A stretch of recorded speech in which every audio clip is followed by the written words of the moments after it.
Zilich, Suarez, or SVG? NASCAR free agency is waiting on one of those major Trackhouse dominoes to fall. Come walk with me this morning at Nashville Superspeedway.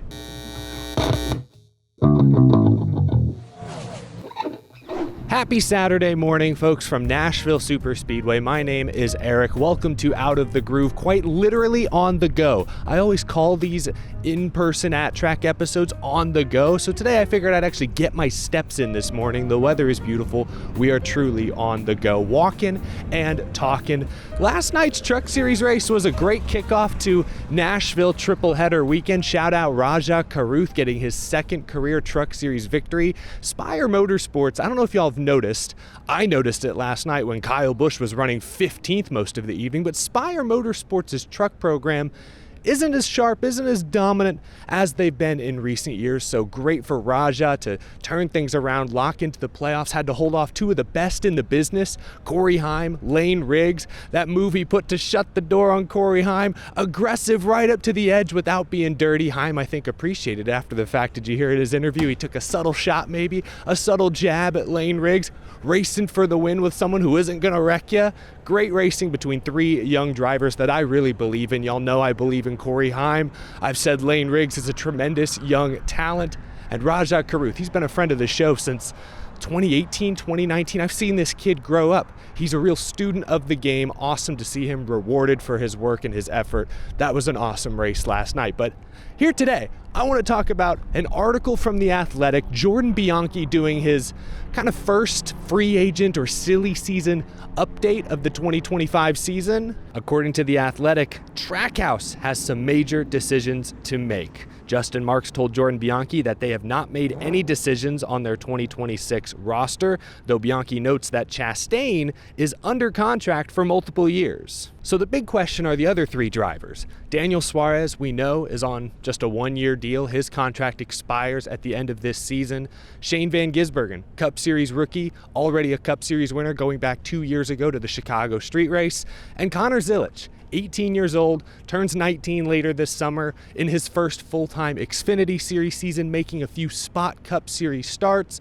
Really talented. Everyone believes in Connor Zilich. I said this a few weeks ago, and I still believe right now that if I was Justin Marks, if I was Trackhouse, and obviously I don't know the sponsorship details, who brings the most cash, who's tied to what, but if I was in Trackhouse's position, I would want to run it back another year. This is a big decision. You have three very good drivers, good to great drivers. I don't think there's any reason to rush a major decision this year. I would punt the big decision down the line. If Daniel Suarez is up for it, I would extend him for another year. Zilich, SVG, keep them in their current positions. I mean, SVG is also working with a very young crew chief. Steven Duran was a rookie last year with Zane Smith. This is just his second year as a Cup Series crew chief. I think they're still figuring each other out. And Shane Van Gisbergen still has a lot of work to do at the ovals. I mean, I think last weekend at Charlotte, running top 20 most of the night and then finishing 14th in the 600 was a huge, huge milestone for him. As I'm now exiting pit road, headed towards the Cup Series garage, which I believe just opened. Here's Victory Lane, by the way. Oh, the Amazon Prime stage getting set up with the main grandstands in the background here. But yes, sorry, where was I? I think right now, yes, Daniel Suarez is better at the ovals than Shane Van Gisbergen, but right now I believe Shane Van Gisbergen is much better than Daniel Suarez at the road courses. And as long as the Cup Series playoff format rewards win and you're in to make the playoffs, to get all that bonus top 16 in points money at the end of the year, as long as that continues to be the format, Shane Van Gisbergen has tremendous value to any NASCAR Cup Series team. Now, here's the question. This is why I say right now I would run it back for another year. Ask me again in 6 weeks. Ask me after July 4th weekend, because coming up we have Mexico City, Sonoma, Chicago, 3 road course races early this summer. If Shane Van Gisbergen runs top 5, lead laps, contends for the win like we all expect, then yeah, bring him back. That's a no-brainer in my opinion, especially if he keeps evolving and developing at ovals. SVG has a ton of value. But if SVG goes to Mexico City, to Sonoma, and to Chicago and runs 6th to 10th, maybe leads a lap here and there, good, not great.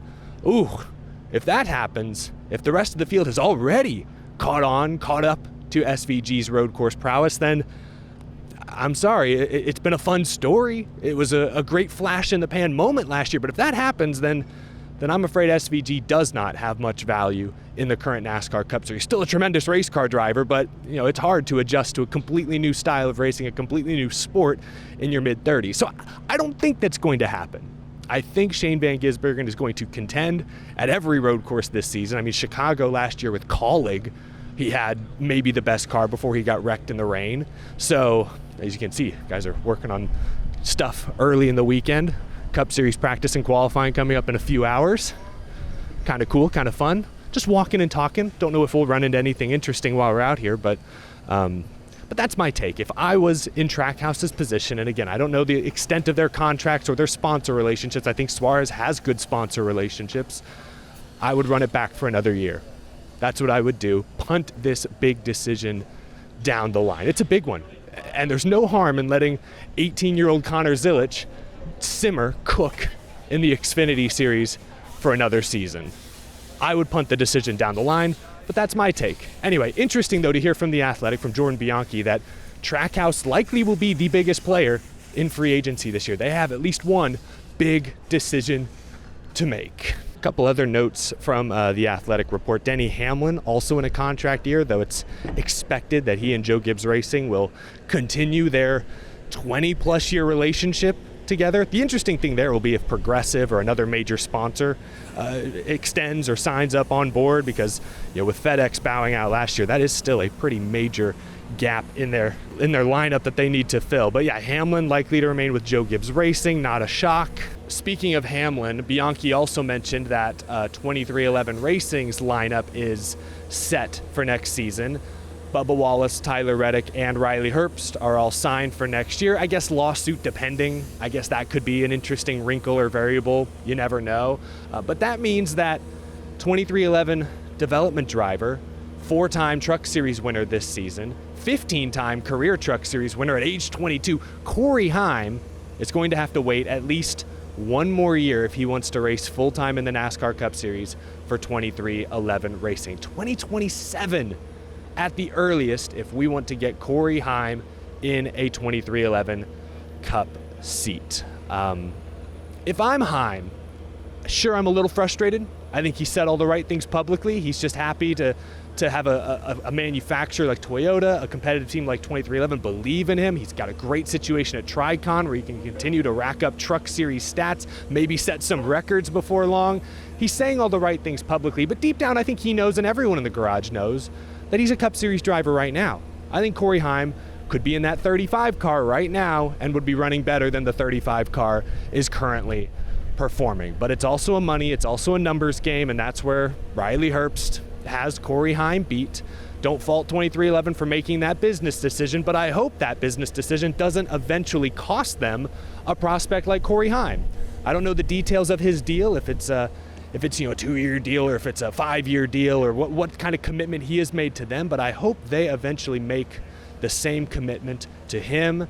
I expect him to make part-time Cup starts the rest of this year into next year. It's going to make Xfinity starts likely for Sam Hunt, but I hope by 2027, if he continues to develop the way he's developing now, if the 35 car or even the 23, I mean, Bubba Wallace, right now he's holding on to a playoff spot. He's having a pretty good start to the year, but if they don't show serious improvement, I hope that 2311 would be able to find Heim a spot eventually, assuming he continues to look like the stud, the can't-miss first-round draft pick he has shown us thus far. So thought that was interesting. Let's keep walking. Let's just go through the other side of the Cup Series garage here. That was the main topic I wanted to address this morning. You might have noticed, I don't know if you've seen any in the background, a lot of Echo Park automotive signage and banners here around one of SMI's newly acquired racetracks, Nashville Superspeedway. Some photos circulated, someone sent me this DM as well, of the Echo Park logo now plastered high above Atlanta Motor Speedway. Echo Park Speedway, oh, what's that about? There was a rumor or a report a while back that Echo Park Speedway was a trademark that had been filed. I think a lot of people correctly speculated it would be Texas Motor Speedway, perhaps getting that makeover. We've seen the Echo Park Texas Grand Prix at COTA. Market made sense, but no, it seems like it's happening to Atlanta. Atlanta Superspeedway will soon become Echo Park Speedway. I don't love it. I'm trying to think of any track where I've called it by its sponsored name. Like, remember when Phoenix was ISM Raceway? I never called it that. Nobody called it that. It's Phoenix. Remember, I guess Lowe's Motor Speedway? That was kind of catchy. Nobody says Worldwide Technology, right? We call it Gateway. It's Gateway. Gateway in St. Louis. What else? I guess, Infineon. You know what? When I was a kid, I was dumb. I called Sonoma Infineon. I thought that was a cool name. I didn't know any better. I actually thought that was like the name of the town when I was a little kid. I thought Infineon was an awesome name. So I did used to call it Infineon for a while. I don't anymore, obviously. It's now Sonoma Raceway. So I guess maybe that was money well spent by Infineon. Is Infineon still around? What even is Infineon? What do they even do? Anyway, Echo Park Speedway, just kind of an interesting detail. Saw that on the internet. Walking through the Cup Series garage. That's going to do it, folks. And a little later this afternoon, I'll get the chance to talk to a bunch of Cup Series drivers. They'll be available to the media, so we'll get to talk more about free agency. Maybe tomorrow morning we'll do like a Cup Series preview. You'll hear from some of the Cup Series fields, some of the drivers. We'll touch up on some other storylines that developed throughout the weekend, but just wanted to spend a moment this morning reacting to the latest NASCAR free agency news and rumors. Thanks for walking and talking with me. Have a great rest of your afternoon. Gotta dodge the 20 car. Don't know where they're going. We're all walking and talking this morning. Everyone's on a mission. Everyone's got places to be. Got to keep your head on a swivel when you're at the NASCAR racetrack. Thanks for watching, y'all.